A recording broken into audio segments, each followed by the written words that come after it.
ನೀರು ಟೊಮಾಟೊ ಚಟ್ನಿನ ಹೇಗೆ ಮಾಡಬೇಕು ಅನ್ನೋದನ್ನ ಇವತ್ತು ಈ ವಿಡಿಯೋದಲ್ಲಿ ನೋಡ್ಕೋಣ. ಹಾಯ್ ಹಲೋ ಎಲ್ಲರಿಗೂ ನಮಸ್ಕಾರ. ನಾನು ನಿಮ್ಮ ವಿಜಯ್ ಮಾತಾಡ್ತಾ ಇದ್ದೀನಿ. ಮತ್ತೊಮ್ಮೆ ನಿಮ್ಮೆಲ್ಲರಿಗೂ welcome back to the cooking channel.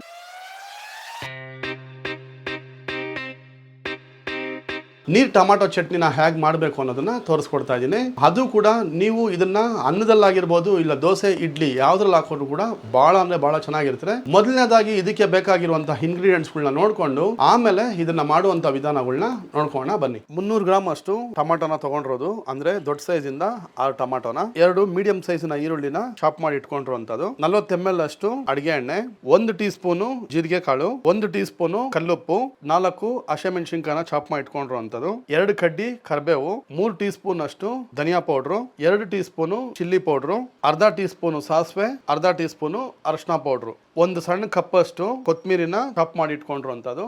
ಮೊದಲನೇದಾಗಿ ಒಂದು ಸ್ಟವ್ ಹಚ್ಕೊಂಡಿದ್ದಾಯ್ತು. ಸ್ಟವ್ ಮೇಲೆ ಒಂದು ಕಡಾಯಿನ ಇಟ್ಕೊಂಡಿದ್ದೀನಿ. ಕಡಾಯಿಗೆ ಸುಮಾರು ಒಂದು ಅರ್ಧ ಲೀಟರ್ ಅಷ್ಟು ನೀರ್ನ ಹಾಕೊಂಡಿರುವಂತದ್ದು.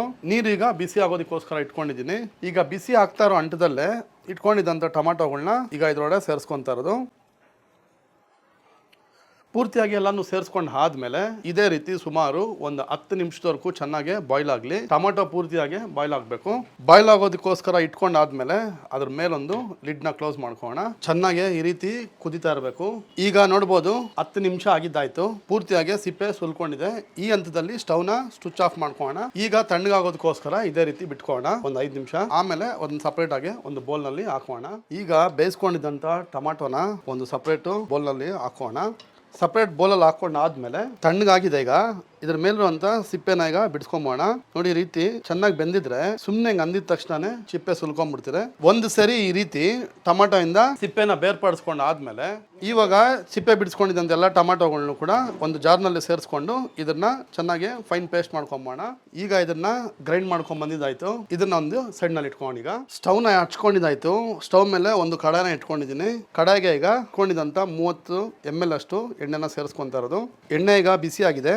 ಇದಕ್ಕೆ ಈಗ ಸಾಸಿವೆನ ಸೇರಿಸ್ಕೊಂತ ಇರೋದು. ಸಾಸಿವೆ ಒಂದು ಚೂರು ಚಿಟಪಟ ಅಂದಿದ ತಕ್ಷಣ ಅದಕ್ಕೆ ಜೀರಿಗೆನ ಕೂಡ ಈಗ ಸೇರಿಸ್ಕೋಣ. ಎರಡರನ್ನು ಒಂಚೂರು ಚಿಟಪಟ ಅನ್ನೋದಕ್ಕೋಸ್ಕರ ಬಿಟ್ಕೋಣ. ಈಗ ಇದಕ್ಕೆ ಕರ್ಬೇವನ್ ಕೂಡ ಸೇರಿಸ್ಕೊಂತ ಇರೋದು. ಕರ್ಬೇವು ಒಂದು ಚೂರು ಸಿಡ್ದಿದ್ದಾದ ತಕ್ಷಣ ಇದಕ್ಕೆ ಈಗ ಕಟ್ ಮಾಡಿ ಇಟ್ಕೊಂಡಿದಂತ ಈರುಳ್ಳಿನ ಸೇರಿಸ್ಕೋಣ. ಈರುಳ್ಳಿನ ಸೇರಿಸ್ಕೊಂಡು ಆದ್ಮೇಲೆ ಈರುಳ್ಳಿ ಪೂರ್ತಿಯಾಗಿ ಡಾರ್ಕ್ ಗೋಲ್ಡನ್ ಬ್ರೌನ್ ಆಗೋವರೆಗೂ, ಅಂದ್ರೆ ಚೆನ್ನಾಗಿ ಈರುಳ್ಳಿ ಫ್ರೈ ಆಗಬೇಕು, ಅಲ್ಲವರೆಗೂ ಇದನ್ನ ಫ್ರೈ ಮಾಡ್ಕೋಣ ಮೀಡಿಯಂ ಫ್ಲೇಮ್ ನಲ್ಲಿ ಇಟ್ಕೊಂಡು. ಈರುಳ್ಳಿ ಈಗ ಪೂರ್ತಿಯಾಗಿ ಫ್ರೈ ಆಗಿದೆ. ಈಗ ಇದಕ್ಕೆ ಮೆಣಸಿನ್ಕಾಯಿನ ಸೇರಿಸ್ಕೊಂತಾರಂಥದ್ದು. ಮೆಣಸಿನ್ಕಾಯಿನ ಸೇರಿಸ್ಕೊಂಡು ಆದ್ಮೇಲೆ ಈರುಳ್ಳಿ ಇನ್ನೂ ಕೂಡ ಮತ್ತೆ ಡಾರ್ಕ್ ಗೋಲ್ಡನ್ ಬ್ರೌನ್ ಆಗ್ಲಿ ಅಲ್ಲವರೆಗೂ ಫ್ರೈ ಮಾಡ್ಕೋಣ. ಈರುಳ್ಳಿ ಈಗ ಪೂರ್ತಿಯಾಗಿ ಫ್ರೈ ಆಗಿದ್ದಾಯ್ತು. ಈಗ ಇದೇ ಹಂತದಲ್ಲೇ ರುಬ್ಬಿಟ್ಕೊಂಡಿದ್ದಂತ ಟೊಮಾಟೊ ಪೇಸ್ಟ್ ನ ಕೂಡ ಸೇರಿಸ್ಕೊಂತ ಇರೋದು. ಸೇರಿಸ್ಕೊಂಡಾದ್ಮೇಲೆ ಒಂದ್ಸರಿ ಒಂದು ಮಿಕ್ಸ್ ಮಾಡ್ಕೊಂಬೋಣ. ಮೀಡಿಯಂ ಫ್ಲೇಮ್ ನಲ್ಲೇ ಇರಲಿ. ಅರಿಶಿನ ಪೌಡರ್ನ ಈಗ ಈ ಹಂತದಲ್ಲೇ ಸೇರಿಸ್ಕೊಂತಾರಂಥದ್ದು. ಚಿಲ್ಲಿ ಪೌಡ್ರು ಮತ್ತು ಧನಿಯಾ ಪೌಡ್ರು ಇಷ್ಟನ್ನು ಸೇರಿಸ್ಕೊಂಡ್ಮೇಲೆ ಒಂದ್ಸರಿ ಕ್ಲೀನ್ ಆಗಿ ಮಿಕ್ಸ್ ಮಾಡ್ಕೊಂಬೋಣ. ಪೂರ್ತಿಯಾಗಿ ಸೇರಿಸ್ಕೊಂಡಾದ್ಮೇಲೆ ಕಲ್ಸ್ಕೊಂಡಿದ್ದಾಯ್ತು. ಕಲ್ಸ್ಕೊಂಡ್ಮೇಲೆ 1 ರಿಂದ 2 ನಿಮಿಷ ಇದೇ ರೀತಿ ಅದನ್ನ ಬಿಟ್ಕೋಣ. ಈಗ ಒಂದ್ಸರಿ ಕುದೀತಾ ಇದೆ. ಕುದಿಯೋ ಈ ಹಂತದಲ್ಲೇ ನೋಡ್ಕೊಳ್ಳಿ, ವಾಟರ್ ಕನ್ಸಿಸ್ಟೆನ್ಸಿ ಎಷ್ಟು ಬೇಕೋ ಅಷ್ಟು ಹಾಕೊಬಹುದು. ನಾನು 1:2 ಹಾಕೊಂತ ಇದ್ದೀನಿ. ಅಂದ್ರೆ ಪೇಸ್ಟ್ ಯಾವ ಪ್ರಮಾಣದಲ್ಲಿ ಇತ್ತಲ್ಲ ಅದೇ ಪ್ರಮಾಣದಲ್ಲೇ ನೀರ್ನ ಸೇರಿಸ್ಕೊಂಡಿರುವಂತದ್ದು. ನನಗೆ ಕನ್ಸಿಸ್ಟೆನ್ಸಿ ಇಷ್ಟು ಸಾಕು, ಅದಕ್ಕೋಸ್ಕರ ನಾನು 1:2 ಮಾಡ್ಕೊಂಡಿದ್ದೀನಿ. ನಿಮಗೆ ಬೇಕಾದ್ರೆ ಕಮ್ಮಿ ಬೇಕಾದ್ರೂ ಮಾಡ್ಕೊಬಹುದು, ಇಲ್ದಿರೆ ಇನ್ನೊಂದ್ಸೂರು ಜಾಸ್ತಿ ಬೇಕಾದ್ರೂ ಮಾಡ್ಕೊಬಹುದು. ಎಷ್ಟು ತೆಳ್ಳಗಿರ್ತೀರೆ ಅಷ್ಟು ರುಚಿಯಾಗಿರ್ತೀರೆ. ಈಗ ಇದಕ್ಕೆ ಉಪ್ಪು ಸೇರಿಸ್ಕೊಂತ ಇದ್ದೀನಿ. ಉಪ್ಪು ರುಚಿಗೆ ತಕ್ಕನಷ್ಟು ಹಾಕೊಳ್ಳಿ. ಪುಡಿ ಉಪ್ಪಾದ್ರೆ 1 ಟೀ ಸ್ಪೂನ್ ಅಷ್ಟು, ಕಲ್ಲುಪ್ಪಾದ್ರೆ ಒಂದು ಅರ್ಧ ಚಮಚ ಅಷ್ಟು ಹಾಕೊಂಡಿರುವಂತದ್ದು. ಉಪ್ಪು ಯಾವ್ದಕ್ಕೂ ಒಂಚೂರು ಕಮ್ಮಿನೇ ಹಾಕೊಂಡಿರಿ, ಆಮೇಲೆ ಬೇಕಾದ್ರೆ ಮತ್ತೆ ಸೇರಿಸ್ಕೊಬಹುದು. ಈಗ ಒಂದ್ಸರಿ ಉಪ್ಪು ಆಗಿದೆ ಅನ್ನೋದನ್ನ ಕರೆಕ್ಟ್ ಆಗಿ ನೋಡ್ಕೋಣ. ಈಗ ಉಪ್ಪೆಲ್ಲ ತುಂಬಾ ಕರೆಕ್ಟ್ ಆಗಿತ್ತು. ಅದರಿಂದ ಈಗ ಒಂದು ಲಿಡ್ ಕ್ಲೋಸ್ ಮಾಡ್ಕೊಂಡು ಒಂದು 2 ಸರಿ ಕುದಿಸ್ಕೋಣ. ಮೀಡಿಯಂ ಫ್ಲೇಮ್ ನಲ್ಲಿ ಇಟ್ಕೊಂಡ್ರಣ ಸುಮಾರು ಒಂದು 5 ನಿಮಿಷ ಇದನ್ನ ಕುದಿಯೋಕ್ಕೋಸ್ಕರ ಬಿಟ್ಕೊಳ್ಳೋದು. ಲಿಡ್ ನ ಓಪನ್ ಮಾಡ್ಕೊಂತ ಇರೋದು. ಟೊಮಾಟೊ ನೀರ್ ಚಟ್ನಿ ರೆಡಿ ಆಗಿದ್ದಾಯ್ತು. ವಾಟರ್ ಕನ್ಸಿಸ್ಟೆನ್ಸಿ ನಮ್ಗಿದು ಕರೆಕ್ಟ್ ಆಗಿದೆ. ಮೀಡಿಯಂ ಫ್ಲೇಮ್ ಮಾಡ್ಕೋಣ. ಚಾಪ್ ಮಾಡಿ ಇಟ್ಕೊಂಡಿದ್ದಂತ ಕೊತ್ತಂಬರಿನ ಈಗ ಸೇರಿಸ್ಕೊಂತ ಇರೋದು. ಕೊತ್ತಂಬರಿನ ಸೇರಿಸಾದ್ಮೇಲೆ ಒಂದು 2 ನಿಮಿಷ ಉಪ್ಪು ಖಾರ ಕರೆಕ್ಟ್ ಆಗಿದೆಯಾ ಅಂತ ಒಂದ್ಸರಿ ನೋಡ್ಕೊಂಬೋಣ. ಉಪ್ಪು ಖಾರ ಎಲ್ಲ ತುಂಬಾ ಕರೆಕ್ಟ್ ಆಗಿದೆ. ನಿಮ್ಗೆ ಏನಾದ್ರೂ ಖಾರ ಒಂಚೂರು ಜಾಸ್ತಿ ಅನಿಸ್ತು ಅಂದ್ರೆ ನೀವು ಖಾರದ ಪೌಡರ್ ಕೂಡ ಕಮ್ಮಿ ಹಾಕೊಬಹುದು. ಮಿಕ್ಕಿದಂತ ಕೊತ್ತಂಬರಿನ ಕೂಡ ಈಗ ಸೇರಿಸ್ಕೊಂತ ಇರೋದು. ಸೇರಿಸ್ಕೊಂಡಾದ್ಮೇಲೆ ಸ್ಟವ್ನ ಟರ್ನ್ ಆಫ್ ಮಾಡ್ಕೊಂಬೋಣ.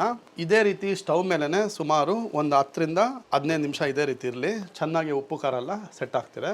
ನೋಡಿದ್ರಲ್ಲ, ಟೊಮಾಟೊ ನೀರಿನ ಚಟ್ನಿ ಎಷ್ಟು ಸುಲಭವಾಗಿ ಮತ್ತು ಎಷ್ಟು ರುಚಿಕರವಾಗಿ ಮಾಡ್ಬೋದು ಅನ್ನೋದನ್ನ ನಾನು ಇವತ್ತು ಈ ವಿಡಿಯೋದಲ್ಲಿ ನೀವು ಕೂಡ ಒಂದ್ಸರಿ ಮಾಡ್ಕೊಂಡು ಟ್ರೈ ಮಾಡಿ. ಈಗ ಇದನ್ನ ಟೇಸ್ಟ್ ಮಾಡಿ ನೋಡ್ತಾ ಇರೋಂಥದ್ದು. ಟೊಮಾಟೊ ಅಲ್ಲಿ ಭಾಳ ಅಂದರೆ ಭಾಳ ಥರ ವೆರೈಟಿಗಳನ್ನ ಮಾಡ್ಬೋದು. ಮುಂದೆ ಬರೋ ಒಂದು ದಿನಗಳಲ್ಲಿ ತೋರಿಸ್ತೀನಿ. ಈ ನೀಟಾಗಿ ಕಲಿಸ್ಕೊಂಡು